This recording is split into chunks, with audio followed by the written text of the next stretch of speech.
The concrete dust was still caked under my fingernails when I walked into the Meridian Tower ballroom wearing a $10,000 gown. My hands told one story, the dress told another, and my mother in law was about to learn which story was true.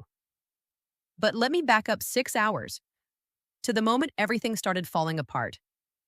Or maybe the moment it finally started coming together.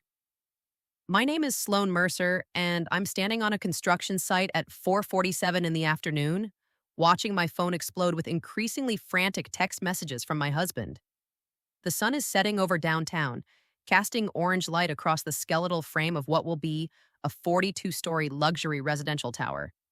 Right now, it's just steel beams and dreams, but in 8 months, it'll be the crown jewel of the city's skyline.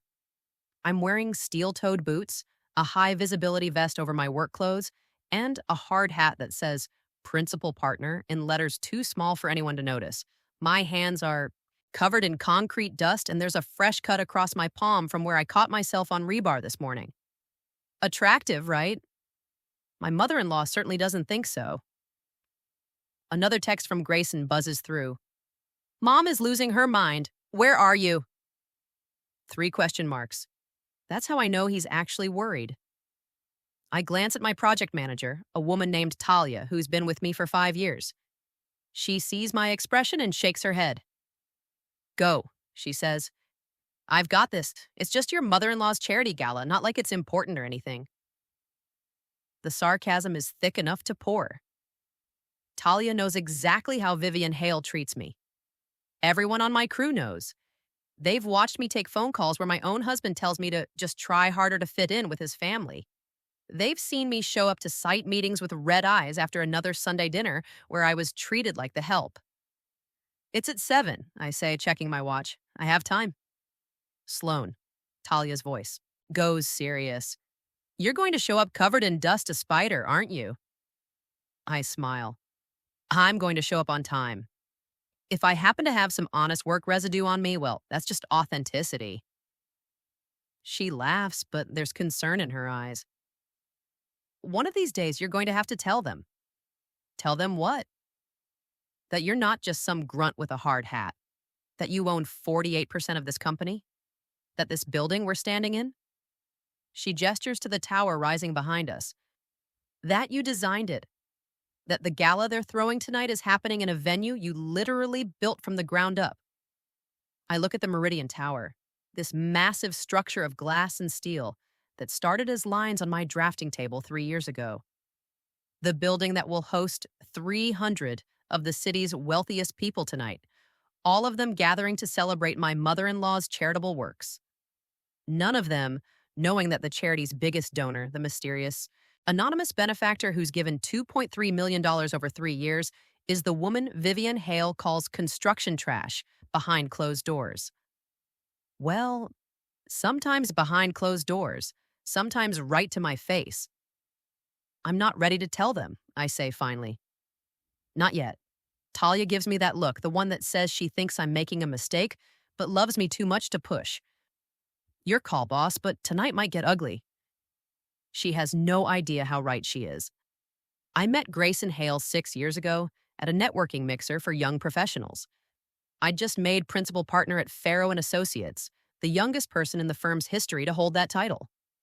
I was 30 years old, exhausted from a decade of 18-hour days, and wondering if success was supposed to feel this lonely. He was at the bar, ordering something complicated with muddled mint, and he smiled at me like I was the only person in the room. We talked for 3 hours. He told me about his work in marketing, his family's foundation, his dreams of doing something meaningful. I told him I worked in construction, left out the part about being a principal partner, and waited to see if he'd lose interest. He didn't. He called the next day, and the day after that. And 3 months later, he told me he loved me, not in spite of my calloused hands, but because of them, because they meant I built things, created things, made the world more solid. I thought I'd found someone who saw me. I was wrong. Or maybe I was right, and then his family got involved. The first time I met Vivian Hale, she looked at my handshake like I'd offered her a dead fish. We were at Sunday brunch at the family estate, this sprawling property in the suburbs with more square footage than my entire construction site. Grayson's sister Aurelia was there too, perfect and polished in an outfit that cost more than most people's monthly rent. Vivian studied me with the kind of cold assessment usually reserved for produce at the grocery store. So you work in construction, she said, making it sound like I'd confessed to a crime. Yes, ma'am. Civil engineering and project management. How lovely. Her smile was sharp enough to cut glass. Grayson's always had a bit of a savior complex. It's one of his more endearing qualities. I felt Grayson tense beside me, but he said nothing. That was the first warning sign. I was too in love to see it. Aurelia leaned in with fake concern. It must be so hard working with your hands like that. Do you worry about how it ages your skin? I should have left right then. Should have recognized the trap being set, the way they were already positioning me as less than, other than, wrong for their perfect golden boy. Instead, I smiled and said, I wear sunscreen. That was 4 years ago. 4 years of Sunday dinners where I was seated at the far end of the table. 4 years of family photos where Vivian somehow always managed to crop me out before posting them online. 4 years of charity events where I wasn't invited, holiday parties where my name was mysteriously left off the guest list, and countless small moments where I was reminded that I would never be good enough for their family. The thing is, I could have ended it at any time. I could have walked into one of those Sunday dinners and laid out exactly who I was. Sloan Bellamy Mercer, principal partner at Ferro and Associates, net worth $47 million, designer of some of the most recognizable buildings in the tri-state area. I could have dropped my portfolio on Vivian's imported Italian dining table and watched her face crumble. But I didn't. You want to know why? Because some part of me, some small foolish part, thought that if I could just be good enough, work hard enough, prove myself enough, they would eventually see me. Not my money or my title, but me. The girl whose mother died on a construction site when she was 19.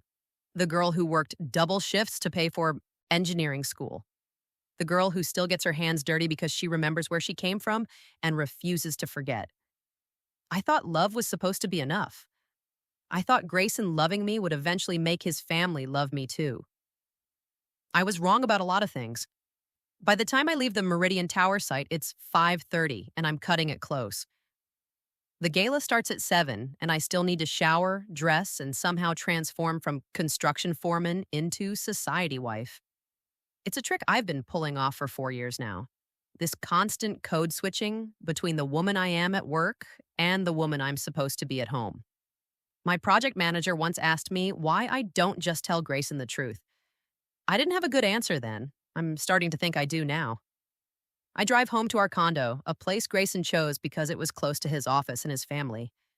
I'd wanted something downtown, something with character and history.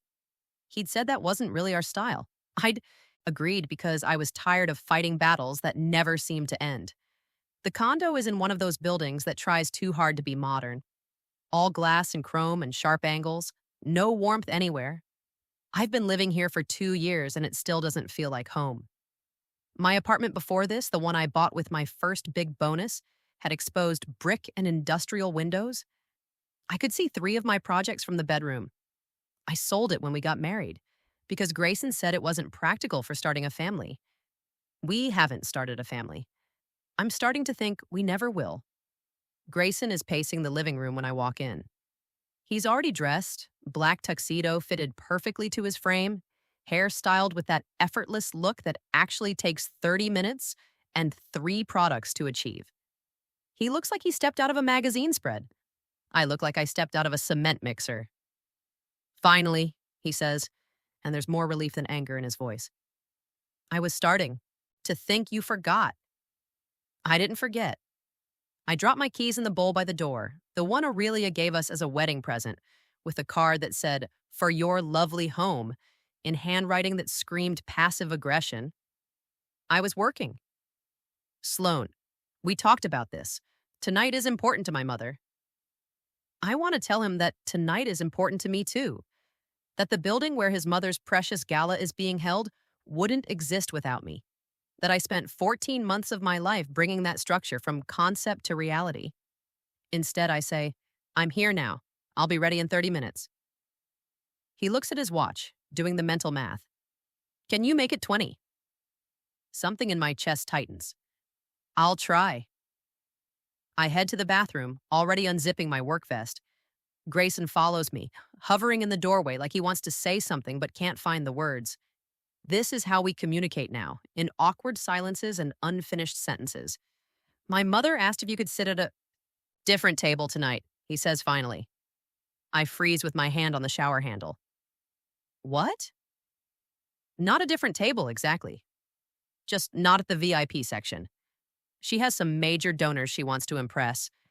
And she just thinks maybe it would be better if your wife wasn't visible. I finish for him. That's not what I said. But it's what she means. I turn to face him. Grayson, I'm tired. I worked a 12-hour day managing a $380 million project. I have concrete dust in places. Concrete dust should never be. And now you're telling me that your mother wants to hide me at my own family event? It's not hiding. It's just there are politics involved. Important people. She wants everything to be perfect. And I'm the imperfection. He doesn't deny it. That's what hurts most. He just stands there looking uncomfortable in his perfect tuxedo, and he doesn't deny it. 20 minutes, I say, turning back to the shower. I'll be ready in 20 minutes. I'll wear the dress your mother picked out. I'll smile at the right people and laugh at the right jokes, and I'll make myself as invisible as possible. Will that be perfect enough? Sloan, please leave. I need to shower. He lingers for another moment, then retreats. I hear his footsteps fade down the hallway, hear the living room TV click on to fill the silence. And I stand there in my dusty work clothes, looking at myself in the mirror, wondering when exactly I became so small. My mother used to tell me that the world would try to make me smaller. She said it when I told her I wanted to be an engineer when I was 16 and full of dreams. She was an electrician, one of the only women in her trade, and she knew what it was like to work in a man's world. She knew about the constant proving yourself, the way you had to be twice as good to be considered half as competent. She died on a job site 3 years later. Faulty wiring, someone else's mistake, gone in an instant. I was 19. I built my entire career as a memorial to her. Every blueprint I draft, every project I oversee, every building that rises from bare earth into something permanent and solid, it's for her. It's proof that her daughter didn't just survive in this industry, she conquered it.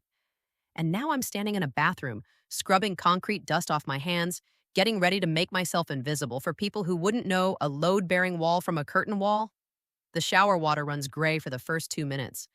I watch the dirt and dust spiral down the drain and think about all the ways I've let myself be diminished. Not by the work, never by the work, but by people who think the work makes me less. 23 minutes later, I emerge from the bedroom in the dress Vivian selected. It's emerald green, custom Valentino, and it probably cost more than my crew makes in a month. The color is beautiful against my skin. The cut is flawless, and I hate every inch of it because I didn't choose it. Vivian sent it over last week with a note that said, "I thought this might help you fit in better."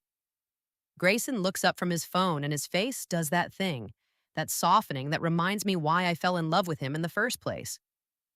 "You look beautiful," he says. "I look expensive," Nina, I correct. "There's a difference." We drive to the Meridian Tower in silence. Grayson makes 3 attempts at conversation, all of them dying before they can gain momentum. I watch the city slide past the window and think about the buildings I've worked on. That office complex on 5th Street, 42 stories of steel and glass. The convention center downtown with the impossible cantilevered roof that everyone said couldn't be done. The mixed-use development on the waterfront that won 6 architectural awards. And now, the Meridian Tower, my masterpiece. The building that nearly broke me and remade me at the same time. We're 4 blocks away when Grayson finally says, "Are you okay? You've been quiet." "I'm fine." Sloan. "I'm fine." I repeat, harder this time. "I'm just thinking about work." "Can you not think about work? Just for tonight?" I turn to look at him, really look at him. "Grayson, do you know what I did today?" "You were at the site." "I was inspecting concrete pours for the foundation support columns. Do you know what that means?" He shakes his head, uncomfortable. It means I was making sure that the building where your mother's gala is happening tonight doesn't collapse and kill 300 people. It means I was checking calculations and stress tests and material certifications. It means I was doing work that actually matters, work that keeps people safe, work that will still be standing 50 years from now. My voice is rising and I can't stop it. So forgive me if I can't just turn that off like a light switch because your mother wants me to smile pretty and stay quiet. I never said stay quiet. You didn't have to. We pull up to the Meridian Tower and I feel something shift in my chest. This is my building. Mine. I designed the soaring glass atrium we're about to walk through. I specified every material, approved every subcontractor, solved every impossible problem that arose during construction. The foundation we're standing on exists because I spent 6 months fighting with city engineers about load calculations, and I'm about to walk in there and pretend I'm just Grayson Hale's wife, the construction worker who got lucky. Before we continue, if you're enjoying this story, please subscribe and tell me in the comments where you're watching from and what time it is there. I see every single comment, and I appreciate each one of you so much. Your support means the world to me. Now back to the story. The valet opens my door, and I step out into the cool evening air. The tower rises above us, all gleaming glass and architectural ambition. There's a banner across the entrance. The Hale Foundation Annual Charity, Gala. My mother-in-law's name in letters 3 feet tall on the building I built. The irony is so thick I could choke on it. Grayson offers his arm, and I take it because that's what I'm supposed to do. We walk through the entrance, through the atrium, where I spent 3 weeks arguing with the glass supplier about tensile strength, past the security desk where I had to personally approve the marble selection. Every inch of this building has my fingerprints on it, literally. Somewhere on the 42nd floor, there's a handprint in wet concrete that my crew insisted I leave as a signature. It's behind the drywall now, invisible to everyone, but it's there. Just like me. Present, but invisible. The ballroom is on the 3rd floor, a massive space with floor-to-ceiling windows overlooking the city. I designed those windows myself, angled them specifically to catch the sunset. Right now, they're glowing orange and gold, bathing the room in light that looks like liquid amber. It's beautiful. I made something beautiful and nobody here knows it. The room is already filling with guests. I recognize faces from society pages and business magazines. There's the CEO of the city's largest bank, the owner of 3 downtown hotels, a state senator, a retired judge. These are Vivian's people, the kind of wealthy and connected that makes ordinary rich people feel poor. Grayson guides me toward the VIP section at the front of the room. I can see his mother already, holding court near the stage in a dress that probably cost more than most people's cars. She's surrounded by admirers, laughing at something someone said, completely in her element. Aurelia is next to her, playing the role of devoted daughter in a rose-colored gown that's all delicate and feminine. She sees us approaching and her eyes flick to me, then away, like I'm something unpleasant she'd rather not acknowledge. We're 10 feet away when Vivian notices us. Her smile doesn't falter, but something in her eyes goes cold. She excuses herself from her conversation and intercepts us before we reach the VIP tables. Grayson, darling. She kisses his cheek, then turns to me. Sloan, how lovely. I wasn't sure you'd make it. I said I would be here. Yes, but you work such demanding hours. I thought you might be too tired. Her eyes scan my dress, my hair, my carefully manicured hands. Though I see you cleaned up nicely. The dress is perfect on you. Thank you for sending it. Of course, I know fashion isn't really your area. She says it sweetly, like a compliment, but there's poison underneath. Now, about seating. I've made a small change. Here it comes. The VIP section is quite full with major donors and board members. I've seated you at table 17. It's lovely, right by the windows. You'll have a perfect view of the stage. Table 17. I know exactly where that is. Back corner, far from the VIP section, the table where they put +1s and lesser relatives who need to be accommodated but not acknowledged. Grayson's hand tightens on my arm. Mom, Sloan is my wife. She should sit with the family. And she will, sweetheart. Table 17 has several family friends. She'll be perfectly comfortable. And she will, sweetheart. Table 17 has several family friends. She'll be perfectly comfortable. Vivienne, I say quietly, this is a family event. I'm your daughter-in-law. Of course you are, dear. But there are certain expectations tonight. Important people who need to be impressed. Surely you understand. She lowers her voice, leaning in conspiratorially. Some of our donors are quite traditional. They have certain ideas about breeding and background. I'm simply trying to make everyone comfortable. By hiding me. Her smile sharpens. By being strategic. You do understand strategy, don't you? Or is that not something they teach in trade school? I went to MIT. I have a master's degree in civil engineering and a second master's in structural design. I graduated top of my class both times. But I don't say any of that because I've learned that correcting Vivian only makes things worse. Grayson opens his mouth to protest, but I cut him off. Table 17 is fine. I'll sit wherever you want me. Vivian's smile widens, victorious. I knew you'd be reasonable. Now, Grayson, come with me. There's someone from the mayor's office I want you to meet. She takes his arm and begins to lead him away. He looks back at me, guilty and helpless, and I can see him making the calculation. Stand up to his mother and cause a scene, or follow her and keep the peace. He follows her. He always follows her. I stand there in my $10,000 dress in the building I designed, watching my husband choose his mother over me for the 1,000th time. And something inside me, something that's been bending for 4 years, finally snaps. Not breaks. Snaps back into place. I pull out my phone and send a text to Felix Okonkwo, my business partner and the CEO of Ferro and Associates. Are you here yet? His response comes immediately. Just arrived. Where are you? About to make a decision. Meet me in conference room 3B in 5 minutes. Everything okay? It's about to be. I navigate through the growing crowd, smiling politely at people I don't know, dodging conversations I don't want to have. Nobody stops me. Nobody sees me. I'm just another woman in a nice dress, completely unremarkable, utterly forgettable.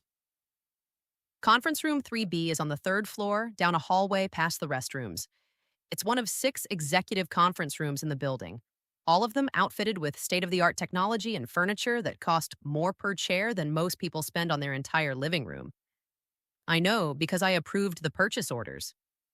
Felix is waiting when I arrive, leaning against the mahogany conference table in an immaculate Tom Ford tuxedo.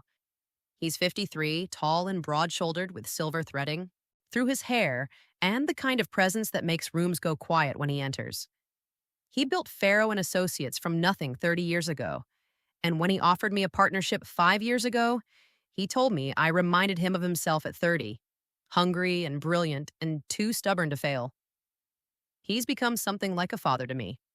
The father I never had, the mentor I desperately needed. Sloan. He studies my face. What happened? My mother-in-law just banished me to table 17 because I'm not appropriate for the VIP section. His expression darkens. In our building. In our building, I confirm. At an event her foundation is hosting in a venue they're using for free, funded by donations I've been making anonymously for 3 years. How much have you given them? $2.3 million. Felix lets out a low whistle. And she doesn't know. Nobody knows. That was the point. I thought if I could help her foundation succeed, if I could make her charitable, work possible, maybe she'd eventually see me as something other than the woman who trapped her son. But she still treats you like hired help. Worse, she treats me like hired help she wishes she could fire. Felix is quiet for a moment, his jaw tight. He met Vivian once 2 years ago at an industry event. She'd looked straight through him. This Nigerian immigrant who'd built a multi-million-dollar construction empire from absolutely nothing. She'd dismissed him as new money, uncultured, not worth her time. He'd smiled and walked away. Later, he told me that people like Vivian were the reason he worked so hard because every building he constructed, every project he completed, was proof that their opinions didn't matter. What do you need? He asks now. I take a breath. I need you to make an announcement during the donor recognition segment. What kind of announcement? The kind that reveals exactly who's been funding the Hale Foundation's success. The kind that makes it very clear who designed and built this venue they're celebrating in. The kind that burns everything down. Felix's eyes gleam. You're sure? Once we do this, there's no taking it back. I'm sure. I've spent 4 years making myself smaller for people who will never respect me. I'm done shrinking. What about Grayson? That stops me. My husband, the man I married because I thought he was different, thought he saw me, thought he loved me enough to stand beside me instead of behind his mother. Grayson made his choice, I say finally. He's been making it for 4 years. Tonight he just made it in front of 300 people. Felix nods slowly. Okay, what's the play? I pull a leather portfolio from my bag. Inside are documents I've been collecting for months, ever since I realized that this moment was inevitable. Bank statements showing every donation I've made, architectural plans with my signature, ownership documents for the Meridian Tower, articles about my career, everything I've been hiding, organized, and ready to be exposed. During the donor recognition, you announce that the anonymous benefactor is here tonight. You bring me up on stage, and then I tell them exactly who I am. And who are you, Sloan? I meet his eyes. I'm the woman who built this entire building. I'm the principal partner they've never heard of. I'm the daughter of an electrician who died on a job site. I'm every dollar they've taken for granted, and I'm done being invisible. If this story is hitting close to home, please hit that like button and share it with someone who needs to hear it. Your support means everything and helps these stories reach more people. Now, let's hear what happens next. Felix takes the portfolio, flipping through the documents. His expression shifts from concerned to impressed to something like pride. You've been planning this. Not consciously, but some part of me knew I'd need proof eventually, knew I'd need to defend myself. Your mother would be proud. My throat tightens. I hope so. When do you want to do this? Vivian's giving her speech at 8:30. Donor recognition is at 8:45. That gives us about 40 minutes. Felix checks his watch. I'll coordinate with the AV team. Make sure the screens are ready for your presentation. The screens? He grins, and it's not a nice expression. Sloan, if we're going to reveal the truth, we're going to do it properly. Bank statements, architectural renderings, construction photos, all of it projected on screens where everyone can see. No ambiguity, no room for doubt. That's going to humiliate her. She humiliated you first, in your own building, using your money, while treating you like garbage. His voice is hard. Vivian Hale has been coasting on your generosity while spitting on your name. Turnabout is fair play. He's right. I know he's right. But there's still a part of me that hesitates, that wants to be the bigger person, that wants to just walk away. Quietly. Then I remember Grayson's face as he walked away with his mother. That guilty, helpless expression that said he knew it was wrong but wasn't going to do anything about it. 4 years of that expression? 4 years of choosing his comfort over my dignity. Do it, I say. Make it undeniable. Felix squeezes my shoulder, a brief gesture of solidarity, then leaves to coordinate with the event staff. I'm alone in the conference room, surrounded by furniture I selected, walls I approved, a view I designed to maximize natural light and city visibility. I walk to the window and look down at the city spread below. Somewhere out there is the convention center I helped build. The office tower that won us 3 awards. The hospital expansion that saved the project when everyone said it couldn't be done on time and under budget. I've built a legacy in this city. I've made it stronger, safer, more beautiful. And I've done it while being treated like I'm worthless by people who've never created anything except social hierarchies. My phone buzzes. It's Grayson. Where are you? Mom's about to start her speech. I don't respond. Let him wonder. Let him feel a fraction of the uncertainty I've lived with for 4 years. Another text comes through, this time from Aurelia. Grayson says you disappeared. Don't cause drama tonight. Mom worked really hard on this event. I almost laugh. Worked really hard spending my money. Worked really hard taking credit for donations I made. Worked really hard building a reputation on a foundation I constructed.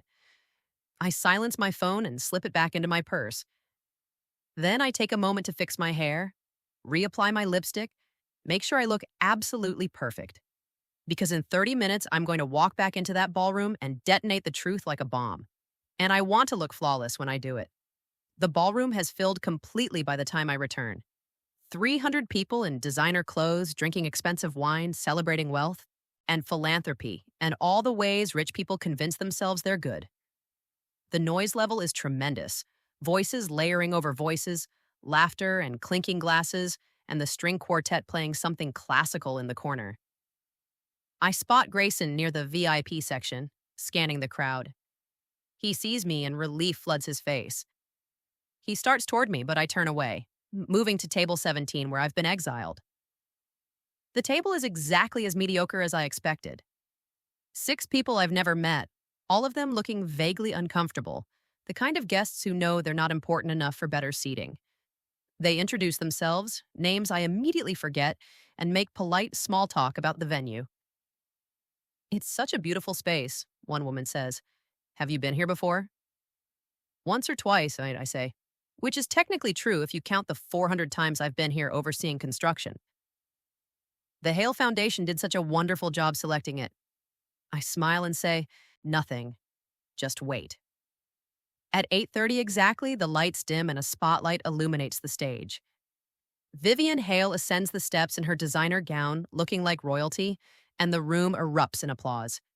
She basks in it, smiling and waving, completely at home in the adoration. "Good evening, everyone," she begins, her voice amplified through speakers I personally spec'd for optimal acoustic coverage. "Thank you all for being here tonight. Your presence and your generosity make events like this possible." She launches into her prepared speech about the foundation's work, the scholarships they've funded, the community programs they support, the difference they're making in people's lives. It's a good speech, well delivered, and I notice she's very careful to use words like "we" and "our foundation" and "our collective impact." Never once does she mention that 60% of the foundation's funding comes from a single anonymous donor. Never once does she acknowledge that without that donor, most of these programs wouldn't exist. She talks about leadership and vision and the importance of giving back. She thanks her board members by name, praising their dedication and wisdom. She thanks major corporate sponsors, reading their names from a list, making each one feel special and seen. And then she says something that makes my blood run cold. "I also want to thank my family for their support. My daughter Aurelia, who brings such grace and intelligence to our board, and my son Grayson, whose marketing expertise has been invaluable. I'm so proud of the family we've built together." She doesn't mention me, her daughter-in-law, the woman married to her son. 4 years of marriage, and I don't even rate a mention in her speech about family. The omission is so pointed, so deliberate, that several people at my table exchange uncomfortable glances. They know I'm Grayson's wife. They heard us introduced at the entrance, and now they're watching me get erased in real time. One of the women leans over. I'm sure she just forgot. She has so much on her mind. "I'm sure," I echo, and I can hear the ice in my own voice. Vivian concludes her speech to thunderous applause. She's good at this, I'll give her that. She knows how to work a room, how to make people feel good about opening their wallets, how to turn charity into a social currency. Too bad it's all built on my money and my silence. "And now," Vivian continues, "I'd like to recognize our generous donors. These individuals and organizations have made our work possible, and we are deeply grateful." This is it, the moment I've been waiting for. She begins reading names from a list, pausing after each one for applause. Local businesses, wealthy individuals, family foundations. Each name gets its moment, its recognition, its validation. Then she reaches the end of the list. And finally, we have been blessed with an anonymous donor whose contributions over the past 3 years have been truly transformational. This individual has given more than $2 million to our foundation, funding scholarships, programs, and opportunities that have changed countless lives. The room murmurs appreciatively. Anonymous donors are the holy grail of fundraising, people so wealthy and modest they don't even want recognition. While this donor has chosen to remain anonymous, I want them to know, wherever they are, that we are profoundly grateful. Your generosity has made all of this possible. Vivian gestures to the room, to the programs, to the scholarships, taking credit for everything while performing gratitude for the money that made it real. She has no idea that donor is sitting at table 17, watching, waiting, about to destroy everything. The applause swells, and Vivian prepares to leave the stage. But before she can, Felix appears from the wings. He's imposing in his tuxedo, moving with the kind of authority that makes people pay attention. Vivian looks surprised, but maintains her smile. Felix, we weren't expecting you. I apologize for the interruption, Vivian, but I have an announcement that I think your guests will want to hear. She hesitates, clearly thrown off script, but the crowd is watching and she can't refuse without looking churlish. Of course, please. She steps aside and Felix takes the microphone. The room goes quiet, curious about this unexpected development. Thank you, Vivian, Felix says, his voice carrying easily through the space. For those who don't know me, I'm Felix Okonkwo, CEO of Ferro and Associates, the construction and engineering firm behind many of this city's most recognizable buildings. He pauses, letting that sink in. Several people in the crowd sit up straighter. Ferro and Associates is a name that carries weight in this city. I wanted to take a moment to talk about this beautiful venue where we're gathered tonight.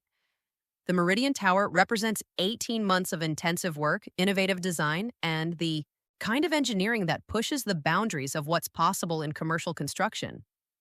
The screens behind him light up with images, architectural renderings, construction photos, the building rising floor by floor from bare earth to completed structure.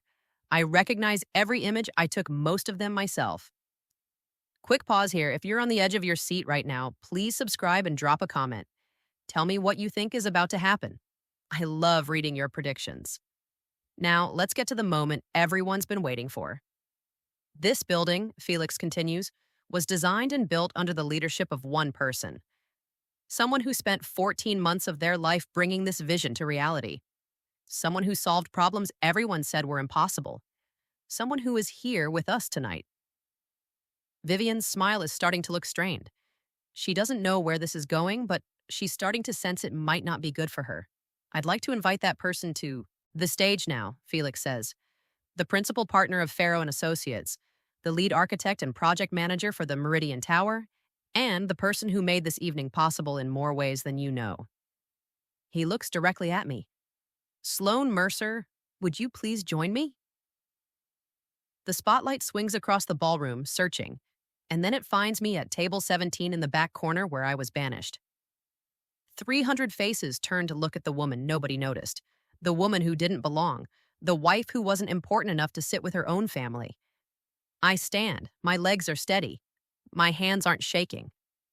4 years of being made small have prepared me for this moment of being seen. The walk to the stage feels like it takes forever and no time at all. I move through the silent ballroom, past tables full of people reassessing everything they thought they knew. I can feel their eyes cataloging details, my dress, my posture, my face, trying to reconcile the constructions, worker they'd heard about with the woman in the $10,000 gown. I pass the VIP section where my husband and his family sit frozen. Grayson's face has gone completely white. Aurelia's mouth is hanging open. And Vivienne looks like someone just told her the building is on fire. I climb the steps to the stage. Felix hands me the microphone and steps back, giving me the floor. The spotlight is hot on my face and I can barely see the crowd beyond it. Just 300 shadows watching, waiting. Thank you, Felix, I say, and my voice comes out strong, clear, carrying through the room without a tremor. I want to start by clarifying something. I'm not just a construction worker, though there's nothing wrong with being one. My mother was an electrician, and she taught me that honest work with your hands is nothing to be ashamed of.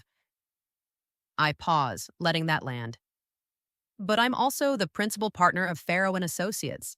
I've been with the firm for 15 years, made partner at 30, and I've led some of the most complex commercial projects in this city's history. I have 2 master's degrees from MIT, one in civil engineering and one in structural design. I've won awards, I've published papers, I've built things that will still be standing when everyone in this room is gone.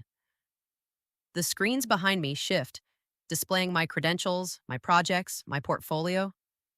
20 buildings across 4 states, $800 million in completed projects, 0 structural failures. This building, the Meridian Tower, was my concept from the beginning. I designed the glass atrium you walked through tonight. I calculated the load distributions for every floor. I spent 6 months fighting with city engineers about foundation specifications because I refused to compromise on safety.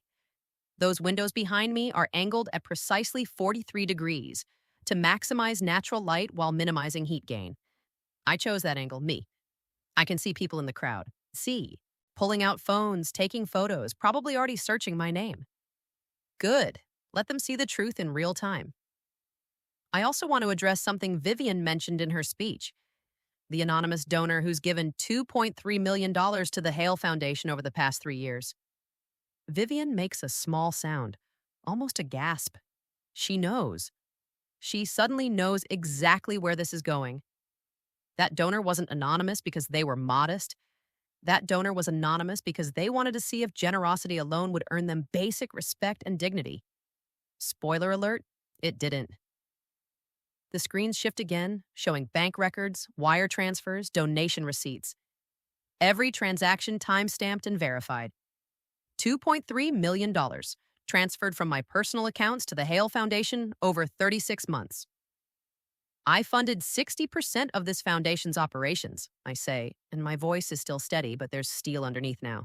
Every scholarship Vivian just took credit for, I paid for. Every community program she praised, I made possible. I was the foundation under her foundation, invisible and taken for granted. The crowd is completely silent now. You could hear a pin drop in this room that seats 300. And while I was funding her charitable work, while I was building the venue hosting her celebration, Vivian Hale called me construction trash. She said I had filthy worker hands. She told her friends I wasn't really their kind of people. She seated me at table 17 tonight because I wasn't appropriate for the VIP section. I find her in the crowd, make eye contact, hold it. She did all of this in a building I own, at an event funded by my money, surrounded by work I created. And she did it because she only saw my calloused hands. She never bothered to ask what I built with them. Vivian tries to stand, tries to say something, but no sound comes out. She looks exactly like Felix described her that day 2 years ago when she looked straight through him because new money didn't count as real money in her world. Now she's learning what it costs to dismiss the people who actually build things. I want to be clear about something, I continue. I'm not angry that I worked hard. I'm not ashamed of my calluses or my concrete dust stains or the fact that I still get my hands dirty on job sites. I'm proud of that. My mother died doing honest work, and I honor her every day by doing the same. My voice cracks slightly on that sentence. I take a breath, steady myself. But I am angry that I've spent 4 years making myself smaller for people who never intended to see me as equal. I'm angry that I've funded generosity with my own money while being treated like I was worthless. And I'm angry that my own husband stood by and watched it happen because confronting his mother was too uncomfortable. I look at Grayson now. He's still frozen, still pale, and there are tears on his face. Too little, too late. So, let me be very clear about what happens next. Effective immediately, I'm withdrawing all future funding from the Hale Foundation. Every recurring donation, every pledged grant, every dollar you were counting on gone. Felix, our legal team is prepared to file the paperwork tonight, correct? Already drafted, Felix confirms from beside me. Just waiting for your signature. Consider it signed. Vivian finds her voice finally. Sloan, please, this is a misunderstanding. If you'd just let me explain. Explain what exactly? Explain how you erased me from your family speech? Explain how you banished me to the back of the room? Explain 3 years of insults and dismissals and casual cruelty? I shake my head. No, I'm done listening to explanations. I'm done making excuses for people who never respected me. I turn back to the crowd. I'd also like to announce that I'm filing for separation from Grayson Hale. It turns out you can't build a marriage with someone who lets his family treat his wife like trash. You can't build anything lasting on a foundation of cowardice and complicity. The crowd erupts and whispers now, phones out, recording, capturing every moment of this implosion. By tomorrow, this will be everywhere. The charity gala that turned into a public reckoning. Good. The Meridian Tower will continue to host events, I say. But the Hale Foundation is no longer welcome here. Consider this your official notice. You have 30 days to remove any materials or signage from the premises. I hand the microphone back to Felix. He takes it with something like pride in his eyes. One more thing, he adds. For any donors in this room who've been supporting the Hale Foundation, you should know that their financial records will be audited. Not by us, we're builders, not accountants, but by the appropriate authorities. When 60% of your funding disappears overnight, people tend to ask questions about where the rest of the money actually went. Vivian's face goes from white to gray. Aurelia has buried her face in her hands, and Grayson just sits there, watching his entire world collapse because his mother couldn't treat his wife with basic human decency. I descend the stage steps, moving through the crowd that parts from me now like I'm royalty. Nobody speaks. Nobody stops me. They just watch as the woman they dismissed walks past them with her head high and her spine straight. I pass table 17 where I was seated, where I was supposed to stay invisible and quiet. The people there are staring at me like I'm a stranger. I suppose I am. They never knew who I really was either. The exit is ahead, those massive glass doors I specified for maximum transparency and light. I push through them and step out into the cool October air. Behind me, the ballroom erupts in chaos. I can hear voices rising, questions being shouted, the string quartet abandoning their instruments. The carefully orchestrated evening has dissolved into bedlam. I pull out my phone and order a car. While I wait, I look up at the Meridian Tower rising above me, 42 stories of glass and steel and vindication. My phone buzzes with texts. Grayson begging me to come back, to talk, to explain. Vivienne alternating between apologies and threats. Aurelia calling me vindictive and cruel. I delete them all without responding. A text from Felix comes through. You okay? I'm perfect, and I type back, thank you for everything. Thank you for finally letting us tell the truth. Your mother would be proud. The car arrives and I slide into the back seat. Where to? The driver asks. I give him my old address, the apartment I sold when I married Grayson. The one with exposed brick and industrial windows. The one I could see my projects from. I bought it back 6 months ago. Some part of me always knew I'd need it again. As we pull away from the Meridian Tower, I watch it recede in the rear window, this monument to everything I've built, everything I refuse to let them take from me. My phone rings. It's my grandmother, my mother's mother, the woman who raised me after Mom died. I just got a video from someone at that gala, she says. Tell me that was really you up there. It was really me, Grandma. About damn time. I can hear the smile in her voice. Your mother would have stood up and cheered. That woman always said you were made of steel and concrete. I learned from the best. What are you going to do now? I think about that. About the business I've built, the projects waiting for me, the life I've been living in the shadows while pretending to be small. I'm going to build something else, right? I say. Something bigger. Something that's entirely mine. Good. And that husband of yours? He made his choice. 4 years of choices. I'm done competing with his mother for basic respect. Never compete down, baby. You're worth more than that. She's right. I've always been worth more than that. Thank you so much for watching this story unfold. If you made it this far, you're incredible. More gripping stories are already on your screen. Click one now and don't miss what happens next. Drop a comment and tell me what you think Sloane should do next. Should she forgive Grayson? What would you do in her position? See you in the next story.